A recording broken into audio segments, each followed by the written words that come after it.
It's amazing to me how relevant Scripture continues to be. By the way, you don't make the Bible relevant when you preach or when you teach. The Bible is relevant. You help people see how relevant it is.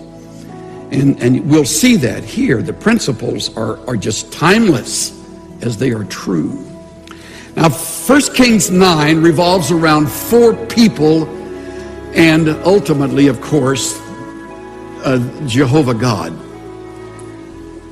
The first of the 4 is a king named Ahab. He is the classic wimp-out husband. He is the weak-kneed, hen-pecked husband of this woman he's married to named Jezebel. She is the classic dominating wife. They're sort of the Bonnie and Clyde of the Old Testament. Ahab and Jezebel. Ahab falls apart under pressure, ultra dependent on his wife, and needing her to sort of carry him through. And of course, Jezebel takes matters into her own hands and does the job her way and relies on the flesh start to finish. They're quite a couple. And of all things, they are living in the era of one of the greatest of all prophets named Elijah, on whose life God's hand rests firmly. Now, Ahab, beginning at verse 1, told Jezebel all that Elijah had done. That just fits Ahab's style. You can imagine it when they're sitting at home, wherever home was, and he sort of whines how he had killed all the prophets with the sword. Jezebel doesn't even talk much about it. She just goes into action.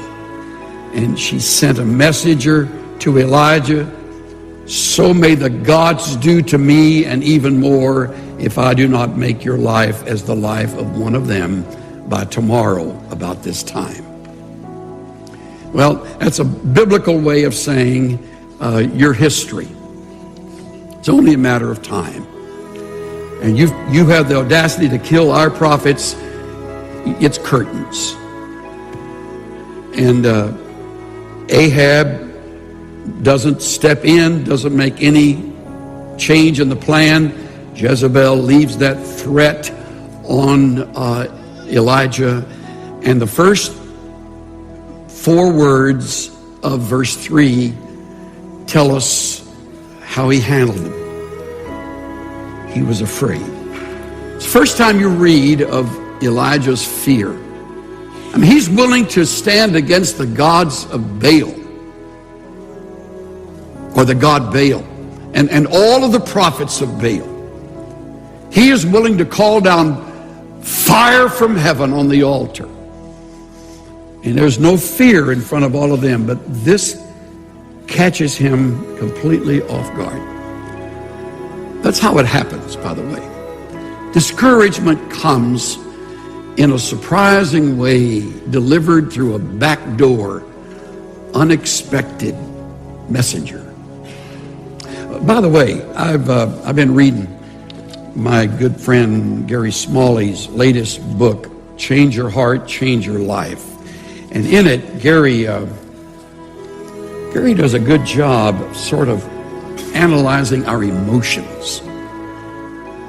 If you want to be strictly accurate, we can never say, "You make me sad," or "You make me afraid," or "What you said really upset me." Not one of these statements, but others like them, is ever true. What happens to you, or even what someone does to you, never makes you happy or sad. And we would say in this case, or afraid. There is a step between now don't miss this, between the event and the emotion. that is the true cause of how you feel. To explain this phenomenon, let's turn to Dr. Albert Ellis, founder of cognitive therapy.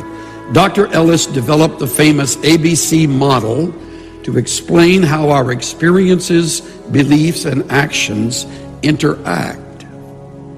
His model of a 3-event sequence that happens every time you feel an emotion, such as fear, worry, sadness, or discouragement, follows in this manner. A, the event happens to you, good or bad.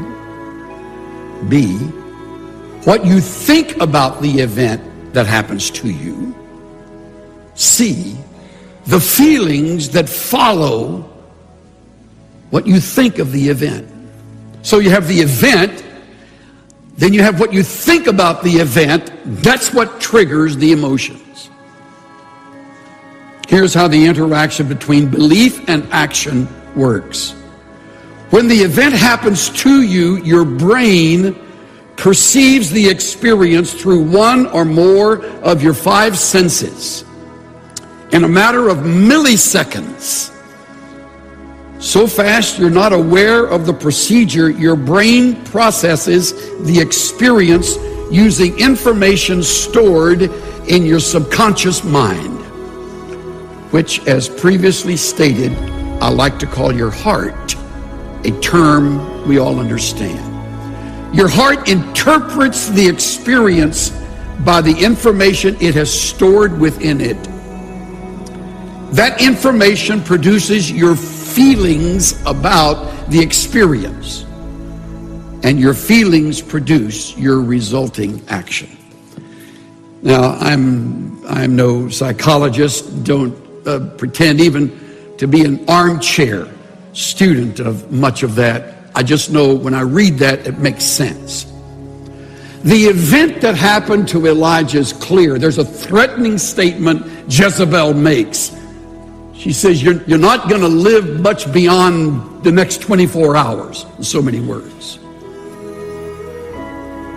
And then we read, he's afraid. What we don't read is the millisecond of information, or the passing of information through the subconscious of his brain, that causes him to be afraid. Because before chapter 18 is one of the greatest models of courage in the Old Testament, if not all of time. But now he's afraid. Before he stood against all those prophets. Now there's one woman, one person who threatens him, and he's afraid.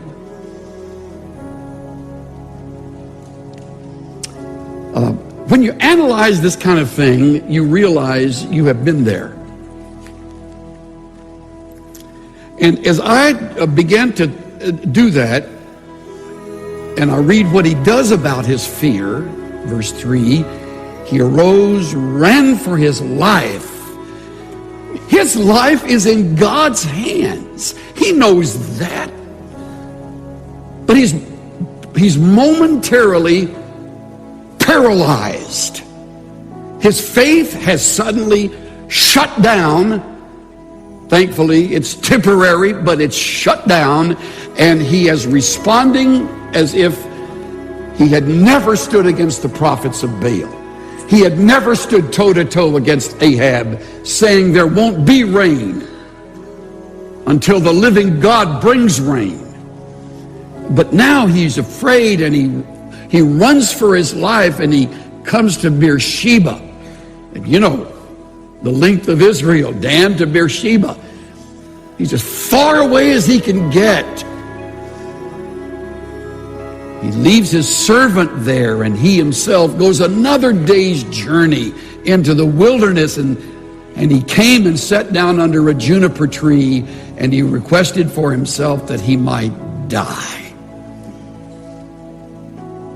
And he said, "It is enough now, O Lord. Take my life. I am not better than my fathers." I don't know where you're going to wind up in this crazy world. I don't know whose life you're going to touch. More than you could imagine. I don't know what influence you're going to have on individuals more than you ever dreamed. But part of the effectiveness of your ministry will be the things you learn when you get discouraged. That will give you depth that you would not otherwise have. It'll give you understanding. It'll take away your tendency to criticize. It'll give you a heart.